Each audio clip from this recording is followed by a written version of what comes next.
This time, He has a head injury, chest injuries, and a fractured leg. on Sydney Harbour Force, So we really need to get him to hospital as quickly as possible. critical care paramedics David and Phil put their lives on the line to save a seriously injured crew member from a moving oil tanker. Landing gear. If you're right. Tugmaster Adam battles harbour traffic to deliver the world's largest chandelier And he'll tell us if we have an oncoming vessel that I can't see. before opening night at the harbour's biggest opera spectacle. Very important.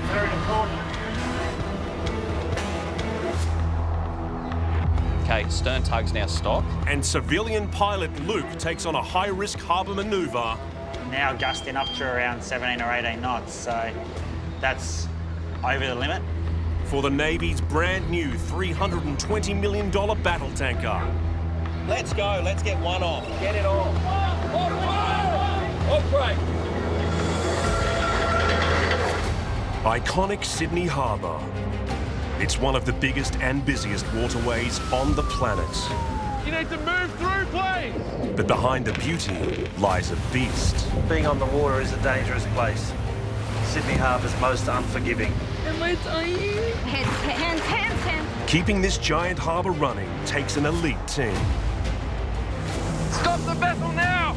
Being in the water police, you never know what you're going to get. It's a boat. Someone's sitting on the bow. The office is the best city in the world.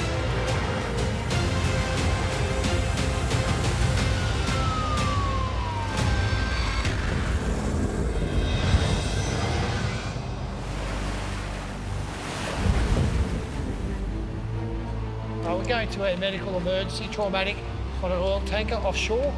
It's about 30 nautical miles. There's some patients there with potentially life-threatening injuries. At Bankstown Airport, the crew of Ambulance Rescue Helicopter 201 have been called to an offshore emergency, requiring a doctor and 2 critical care paramedics. 201, you can direct the ship at about 1 now. Wind 140 degrees at 8 knots. Airborne contact will be approach 135.7. Thank you, paramedical check. Heading for the ship. Plan is to aircraft with circle and right. 201 copy en route to the vessel. Paramedical control. The crew are flying 55 kilometres northeast of Sydney Harbour. A life raft has come loose in rough seas, crushing 4 crew members on board an international oil tanker. The most critically injured patient requires an urgent medical evacuation to a major trauma hospital. He has a head injury, chest injuries with difficulty breathing, and a fractured leg. So, what are your thoughts on that, Sarah? From what you said, we're concerned about possible fractured ribs, punctured lung, and a collapsed lung causing the chest pain.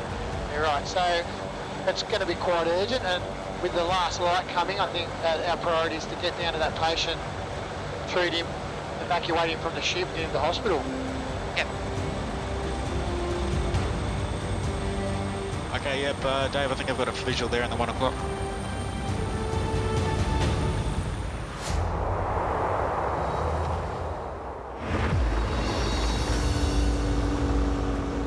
All clear. Requesting traffic clearance, take a barge from Glebe Island to Farm Cove with a big chandelier on it. Maritime, BJS, we got traffic clearance for the barge from 2 Glebe Island to Farm Cove. Romeo, thanks for that. In Sydney Harbour, Tugmaster Adam Huey needs to transport the world's largest outdoor chandelier through Australia's most congested waterway. As far as loads on barges go, I think a chandelier is probably quite unique. It's 9 metres tall, made up of endless crystals. Fitted with over 10,000 crystals, the dazzling 3.5-tonne handcrafted chandelier is the centrepiece of the harbour's most extravagant theatre event, La Traviata. An annual outdoor spectacle performed on a floating stage next to the Sydney Opera House.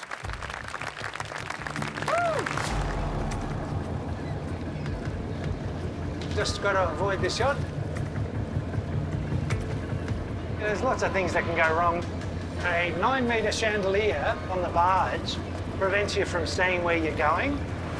But before the show can go on, Adam needs to navigate the precious cargo beneath the Harbour Bridge, past Sydney's main ferry terminal and into Farm Cove, all with an obstructed eye line. All this restricted in your visibility? Yeah, just wondering whether if you can just stand on the barge and speak to you. Missing the middle altogether, but if you just stand on the corner, I can hear you. I've got Andrew there, who's keeping an eye on things, and he'll tell us if we have an oncoming vessel that I can't see. Even the smallest collision would see the fragile and irreplaceable Chandelier plunge to the harbour floor. So Chandelier should be pretty much lined up with the mast of the crane. At Farm Cove, production manager Pablo Puig and his team are preparing to hoist the giant Chandelier 15 metres above the floating stage. The Chandelier is a crucial part of the show. It's actually the main part of the whole set. And when my crane operator is happy, we're going to do that lift. So we know exactly where it can go on our stage. Lifting the Chandelier into position is essential for the show to go ahead. And with storms forecast, Pablo can't afford any delays. Adam for Pablo. Hello, Pablo, Adam. Hey mate, how far away are you? Probably about another 15 minutes. Copy that. As Adam approaches the busiest section of the harbour, his deckhand Andrew must keep a lookout to avoid a collision. Sea's restricting his visibility on the wheelhouse there, so we're just making sure that there's nothing on the forward area there that's going to cause them any concern.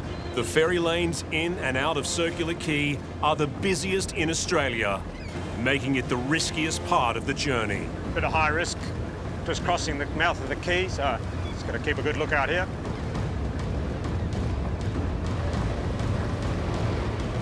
Just looking out for other vessels. Just make sure he's got eyes on these craft. Very good port, very good port.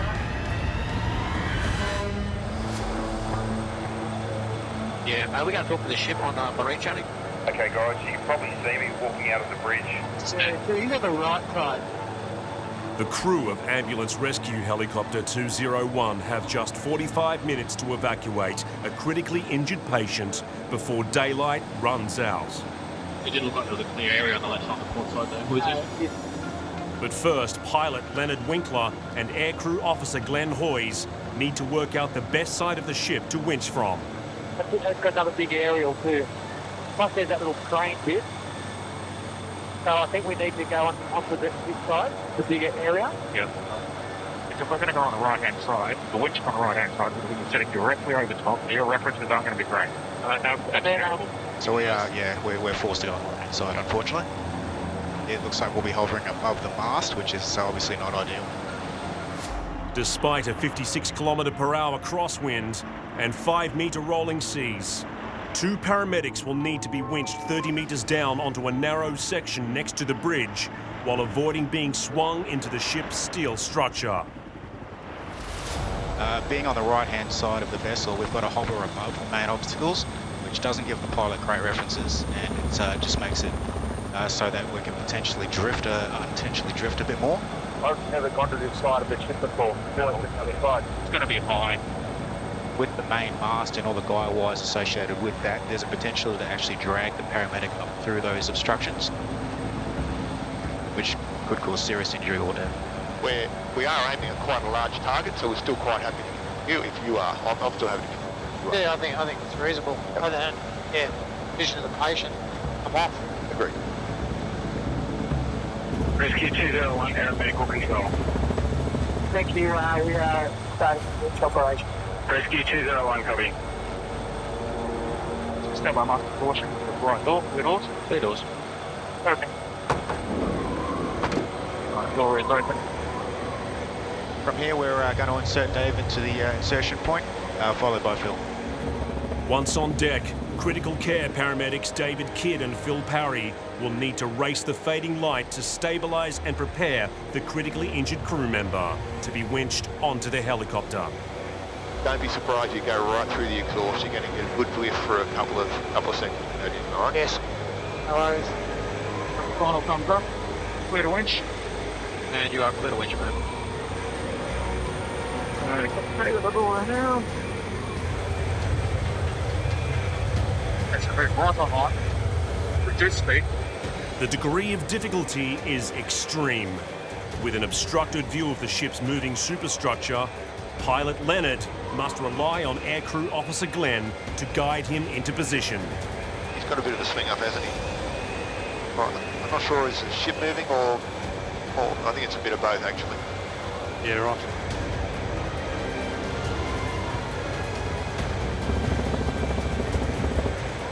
It is a difficult winch. We're coming in high, so he is getting a bit of a swing up, and behind the superstructure it is proving difficult. Swing's just getting a little bit worse there, mate. I'm just going to move us back and reset this. Move back to 6 off 10. All right, we seem to just be circling around the spot, not directly over top of it.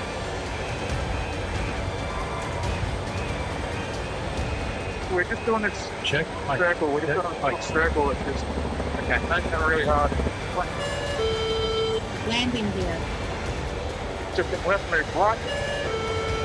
Landing gear. That's your right. Right.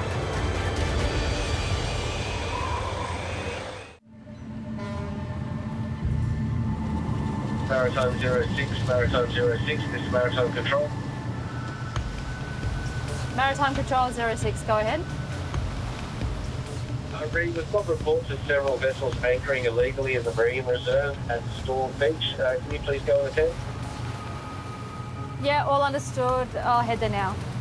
Maritime Boating Safety Officer Rihanna James has been called to investigate some illegal activity at Storm Beach, home to some of Sydney Harbour's most endangered marine animals. So every one of these boats is at anchor illegally. This whole area is a marine reserve, so there's a lot of marine life unseen that we need to protect. There's a lot of seagrass here, so it actually has all these little seahorses there.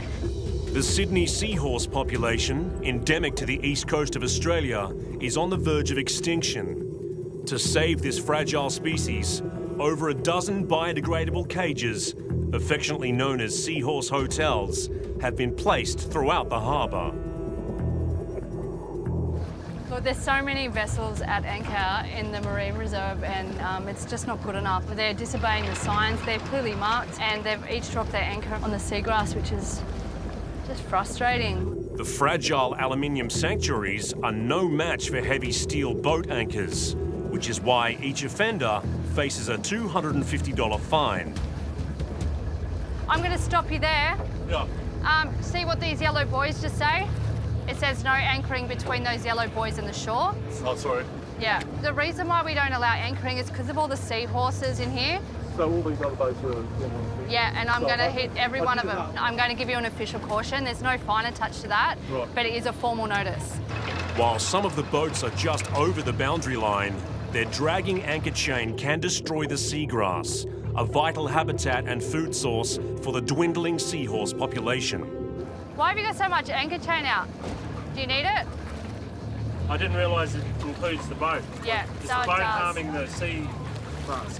It's like 50-50. Some people were genuinely remorseful and had no problem in moving their boats back in.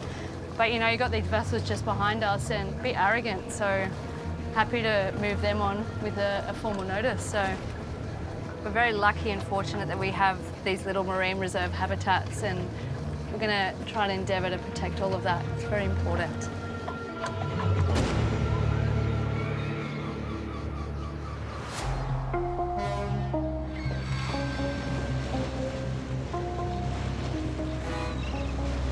This one? Yeah, got him. That's generally the first stage of the risks, but I think we're pretty ready for most things. Tugmaster Adam Huey is attempting to navigate the world's largest outdoor chandelier through the harbour's main ferry junction, where all shipping lanes converge on the city. It's not every day that you get to push a chandelier this big past the Opera House. The 9-metre high by 9-metre wide showpiece needs to be delivered to Farm Cove for its starring role in tonight's waterfront opera. You just grab our lines. Oh, thanks, mate. We'll talk on the crane channel. Production manager Pablo Puig needs to hoist the 3.5-ton crystal chandelier by crane and swing it above his floating theatre set before the show can go ahead.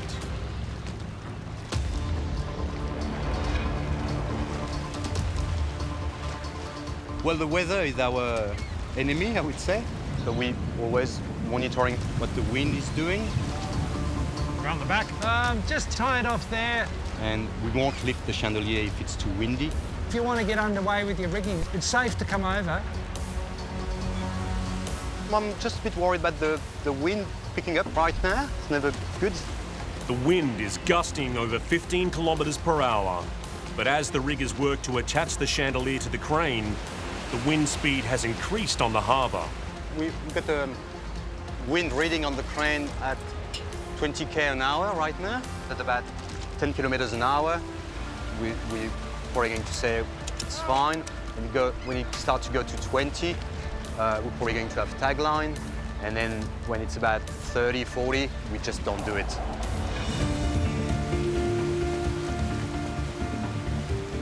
It is a big lift for that little crane, isn't it? It's got to be pretty close to the limit, doesn't it? Oh, yeah, it does.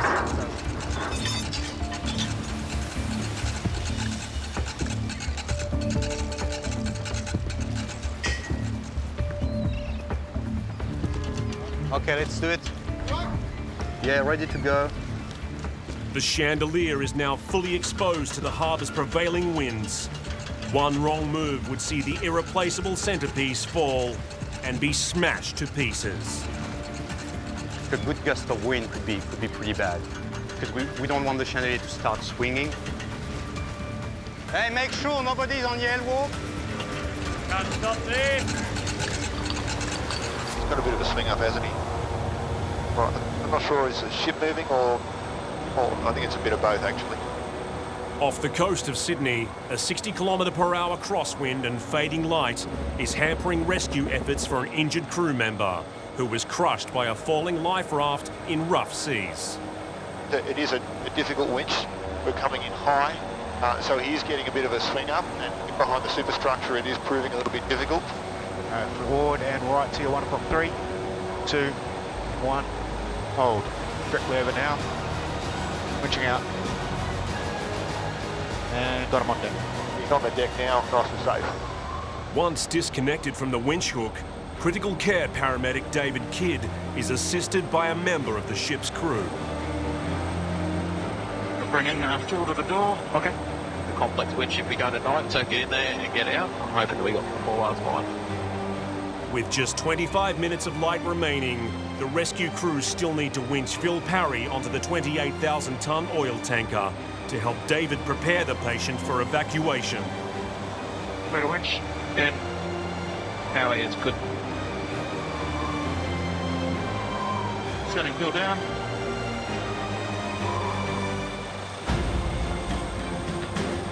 Stack and the left is 5. Stack and the left is 5. Just got a little bit of swing going on. Like stack. 2, 1, hold. So you're drifting forward, right move, back and left 5. Back and left 4. Just drifting a little bit further back, move forward to your 12 o'clock 3.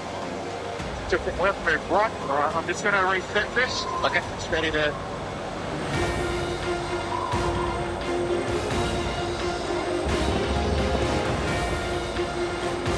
That position there is looking pretty good for me. How's that? Come on, that's in now. Disconnected. While the paramedics race to immobilise the patient onto a stretcher for winching, the helicopter must circle and wait. Okay, we're at 600 kilos of fuel. I'll just hold the position so you're happy in the cabin there, hoisting. So hoist this stowed, and I'll get the door. You clear the road. Right. So we've got both paramedics inserted there now, but our main issue now is that we're riding out of daylight. So it's a bit of a race against time to try and get the patient treated and recovered back into the aircraft. 550 kilos remaining. On board Rescue 201, Dr. Sarah Turner receives an update on the patient's condition. He's currently a GCS 15 and all other odds are stable. He's like a heart rate 80, 130 on 40, I think, was the blood pressure. He's saturating 98%. The patient was one of 4 crew members crushed by the falling 3-ton life raft, but his condition remains the most critical. Yep, so we have a 30-year-old male had a significant mechanism of injury with an open compound fracture of his leg, potential chest injuries and potential head injuries. So we need to get him to hospital as soon as possible. He may have internal injuries that could be life-threatening.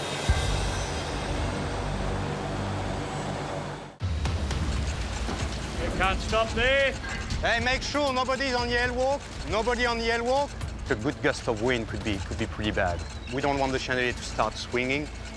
With just hours until opening night, production manager Pablo Puig and his stage crew raced to lift the 3.5-ton Chandelier into position. It's a bit windy, but it's actually not moving too much, which is good. 20k is up. 20k? That's perfect. It's not doing anything crazy, so I'm actually happy. Despite the 20-kilometre wind gusts, the world's largest outdoor crystal chandelier is ready to dazzle 3,000 opera lovers. It's good. It's working. Oh, good. I'm happy. Pablo and his crew can now set the stage for showtime. It worked. Pretty good. This is all done. While Tugmaster Adam can head home from one of his stranger workdays. I really enjoy doing unusual jobs, and I'm quite proud of little Maritime, this tug, who has pushed this 9-metre chandelier all the way from Glebe Island to Farm Cove and made it ready for the opera. Get in there and get out. Hopefully we got the ball up line. With only 10 minutes of daylight remaining, the crew of Ambulance Rescue Helicopter 201 is waiting on the green light from the paramedic team below to commence the medical evacuation. Okay, so contingency plan, if we can't actually recover him, if we can't actually recover the patient, the paramedics in daylight, they'll have to stay on board the vessel and continue to treat the patient until the vessel comes alongside. Having sustained life-threatening crush injuries, the patient could have internal bleeding, which can only be treated at a major trauma hospital. Yeah, given the patient's injuries, that's not a great outcome for him if we have to delay actually recovering him today. Rescue 201, paramedic. 201. Rescue 201, go ahead. Disengaging Anthony. Stretcher winch. 201, copy. Below 80, doors clear. Stand by master caution, right door. With the wind gusting over 60 kilometres per hour, the paramedics and their casualty are at risk of colliding with the ship's steel structure during the winch.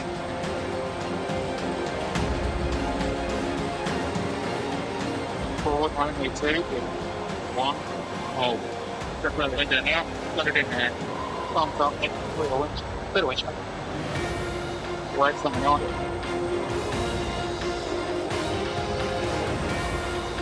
It's clear of all something over water.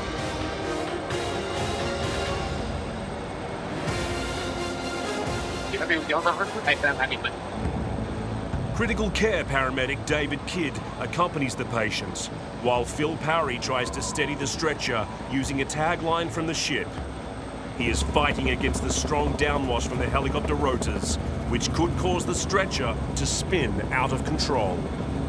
Step down now. Got a speed on there now. Disconnect the tagline. Tagline is clear. Turning your board.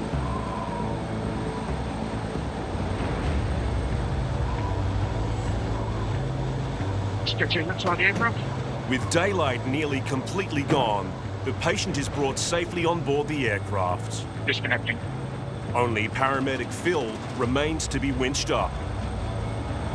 Forward and right, 2. Well, clear the winch. Clear the winch. Got on clear the deck there now. Clearing the ship's superstructure obstacles just as the helicopter's cameras switch to night mode.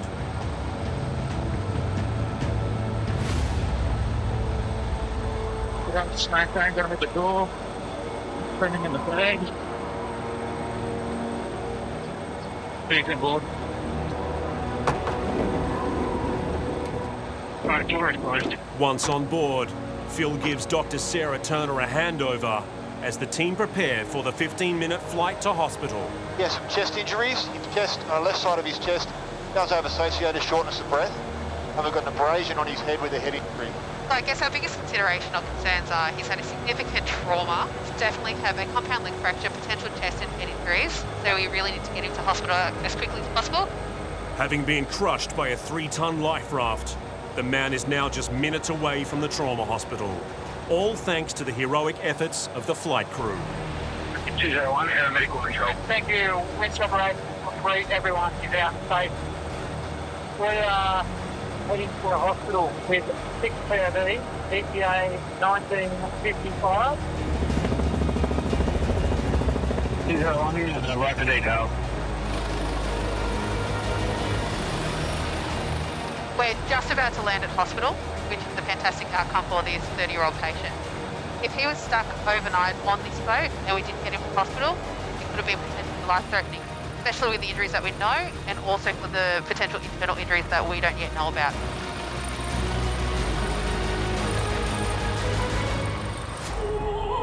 Later that night, the Australian Opera showcased La Traviata, just before storms lashed the harbour.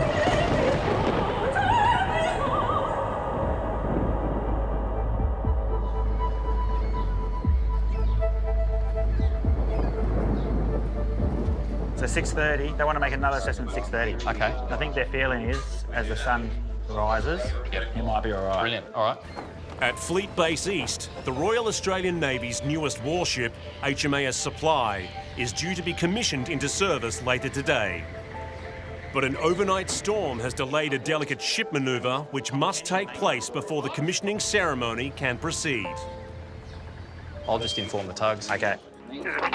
Good morning, Brad. Yeah, just waiting to confirm the movement's going to go ahead. It's not a typical move, this one. It's a cold move, meaning there's no means of propulsion, thrusters, etc.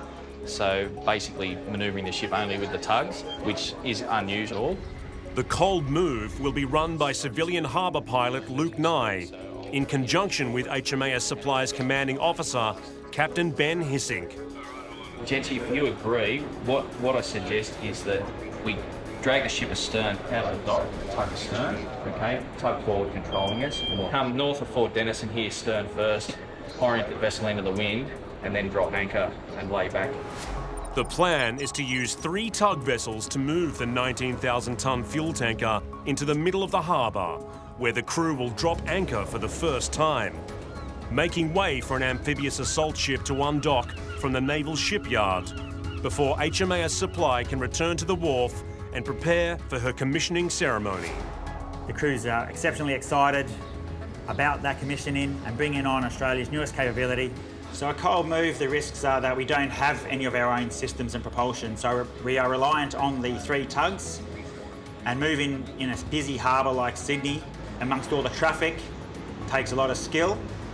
And the biggest risk is obviously safety to our own ship's company and to the other vessels and personnel on Sydney Harbour. There's a lot at stake for Captain Hissink. Any setbacks caused by the weather could delay the commissioning ceremony. And with only 2 fuel tankers servicing the entire fleet, it's vital the ship is operationally ready. And tugs attending the new ship Supply, Channel 08. New ship Supply, Martinique. Morning, Luke. Good morning, Dom. Just discussing with the master and the navigator on board, we'd like to make the tugs fast and ready to move as soon as we get a drop in the wind. Okay, all understood. We're just making best speed over to you now. On board the 5,000 horsepower Martinique, Tugmaster Dom McCarran will lead a team of 3 tugs assisting in the cold move. So obviously with this weather, thunderstorms predicted, strong winds, and the fact that our ships have got no propulsion or no power to assist it, it's all down to the tugs. I'm not sure if this job's going to happen today. What's on my mind at the moment is just establishing if the move's going to happen at all. Our considerations are, in particular, the wind. It's gusting to around 20 knots at the moment, and to safely leave the dock, the limit is around 15 knots. Just look at the wind now. You can usually tell by the lay of the flags on the harbour bridge. I think we're a good chance. Yeah, if you look at that. As the strong harbour wind gusts start to ease, Luke and Captain Hissink make the decision to proceed with the cold move. We're ready to go. Okay. All right. Recommend we start with lines aft. Yep. Let's Pass off 4 and 6. tugs for the new ship supply jets. You would have heard on 13 the movie is going ahead. Martin received.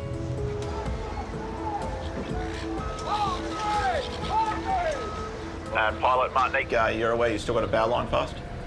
We take that bow line off, please. Let's go. Let's get one off. Take the bow off. Get it off.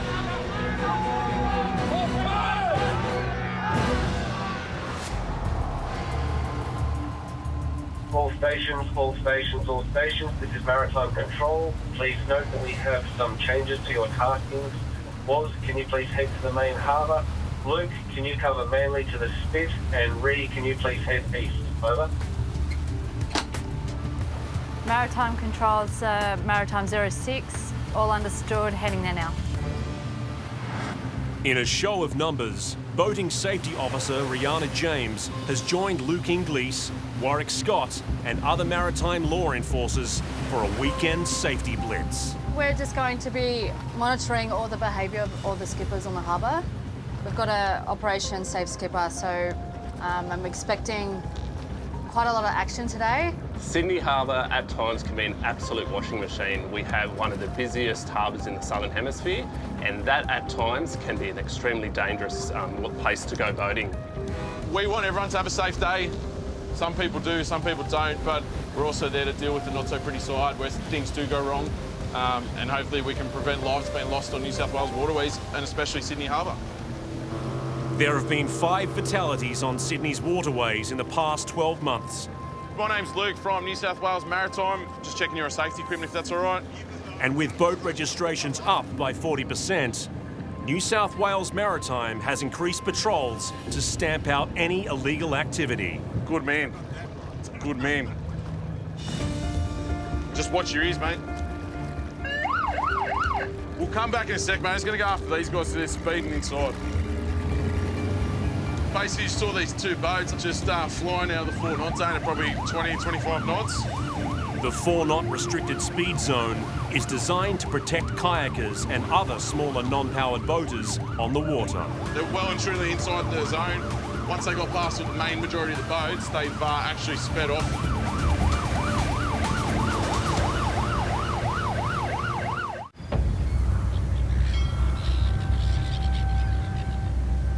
It's a bit fresher, the wind, out here in the harbour. It's now gusting up to around 17 or 18 knots, so that's over the limit. In Sydney Harbour, Commanding Officer Captain Ben Hissink and the crew of HMAS Supply have just 6 hours until the commissioning ceremony takes place. But strong wind gusts continue to cause major delays for the cold move of the Royal Australian Navy's brand new fuel tanker. We're still going through a lot of training and certification processes. We haven't yet been certified to operate our engines, so until that happens, we need to use tugs to manoeuvre around the harbour. This period we go through here, there's submarine cables between Fort Denison and Garden Island here, so this area we couldn't drop the anchor to arrest the ship's movement without doing significant damage. Using 3 tug vessels, harbour pilot Luke Nye will manoeuvre the 19,000-tonne tanker over 3 submerged cables, which provide power to Fort Denison's navigational beacon. Once clear of the danger area, Supply will drop anchor and wait for another warship to undock from the naval shipyard. We can't anchor just anywhere in Sydney Harbour. There's a lot of underwater cables for communications and different capabilities. So there's dedicated spots where we need to drop our anchor, and that will take us about 45 minutes to reach that point, where we'll then do our first anchorage in the Supply class. We'll do that. Fitzroy 4 points starboard quarter. With no engines and no emergency stopping option, the ship is totally reliant on tugmaster Dom McCarran and his fleet to avoid a collision on the harbour. We've got a bit of traffic around the harbour. Things are starting to get a little bit busy. Something else we're going to have to look out for. The ferries are really good. They see ships moving all day, every day, so they know when to move and stay out of the way. It's the recreational craft that present a problem. Luke's certainly going to have to plan it well. Fitzroy, 4 points starboard quarter. Martinique, 4 points off the port bow. So are you happy with where we're going to anchor between Fort Denison and Robertson's Point? Yep, great spot. The ship passes Fort Denison's danger area, but the biggest challenge lies ahead. The crew must now drop anchor in the busiest section of the harbour. They're ready, making preparation for the anchor to go down Fort Shackles on port anchor. Port anchor? Yeah, No worries, so okay. they'll report to us when they're ready to anchor. My biggest thing anytime the anchor's down is, will it come back home? We actually haven't recovered the anchor before. We've never used this equipment before. It's our first time doing it. Fitzroy, stop. Fitzroy, stop. All right, once it's tugging clear, we're going to drop the fix. So stand by, break. Stand by, break. It's critical that we don't damage the ship before our commission in. And also we don't want to harm or have a safety incident for any of our personnel or any other ships or personnel on the harbour. Okay, stern tug's now stopped. Okay. Okay, everything's stopped. We're just waiting for the tug to be clear. Once the tug's clear. And that's smart, next line recovered, forward. Good to go, guys. Good to go. Stand by. Stop, break.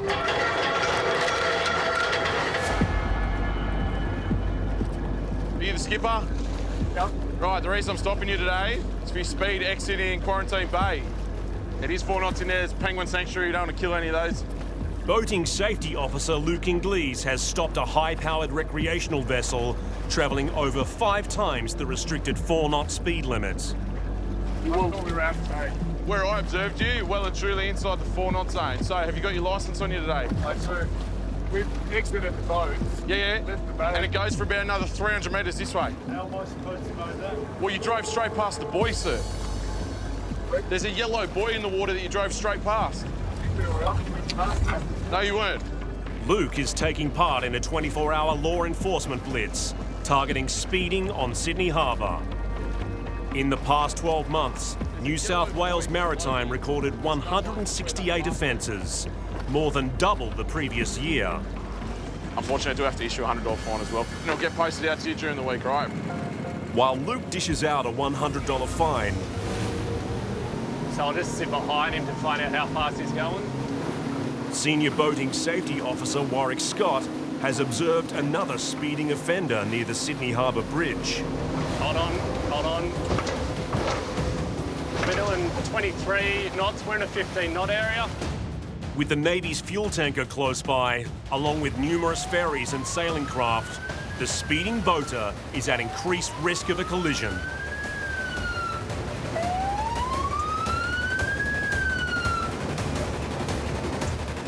The reason I've stopped you is because of the speed that you were just going through the transit zone. Do you know roughly how fast you're going then?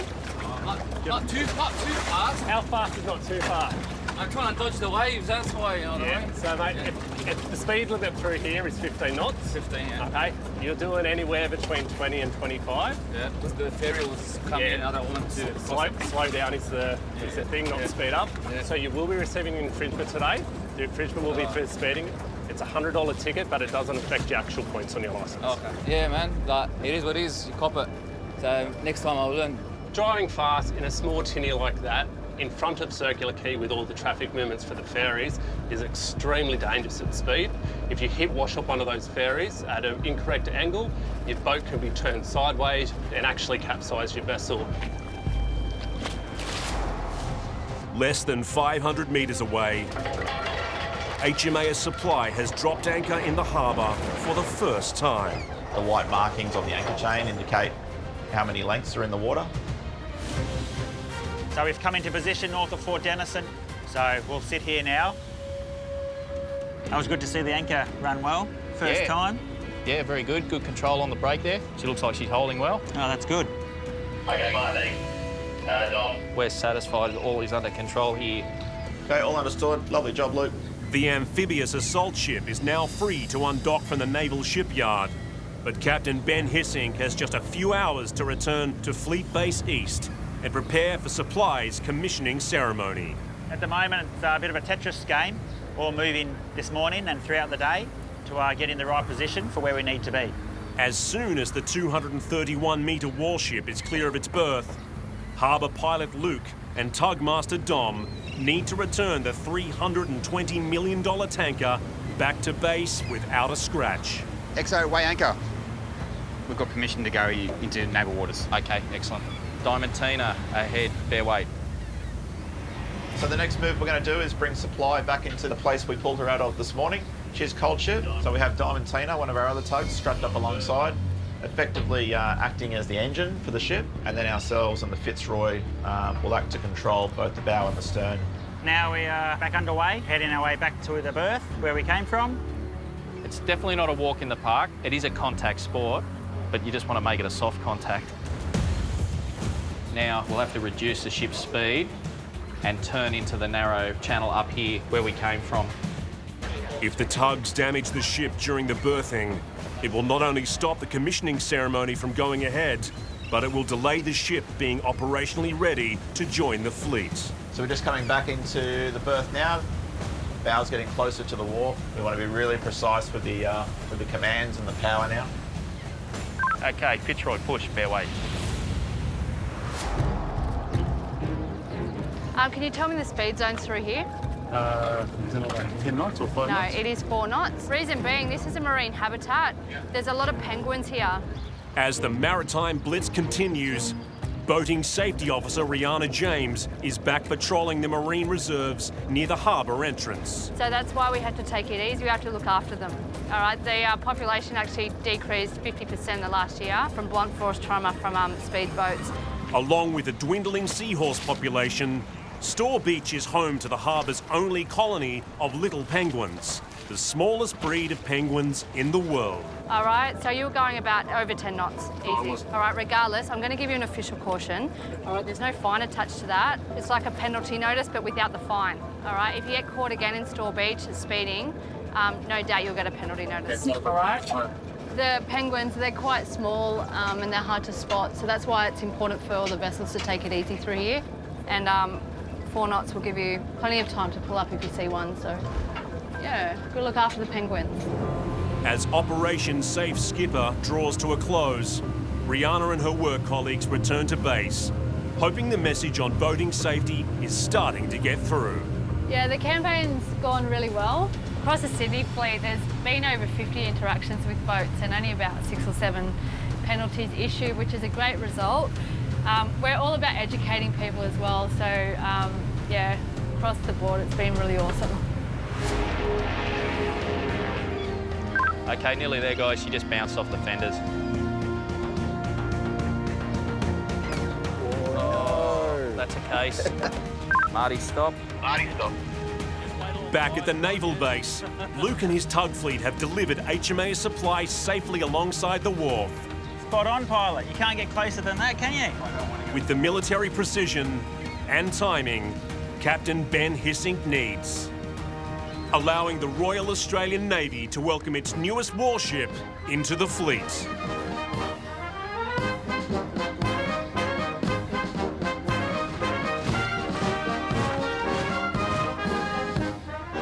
Good morning, ladies and gentlemen. What an amazing day. I'm just so excited for the crew of HMAS Supply because it's been a long 15 months in getting here and a lot of challenges, but today makes it all very worthwhile.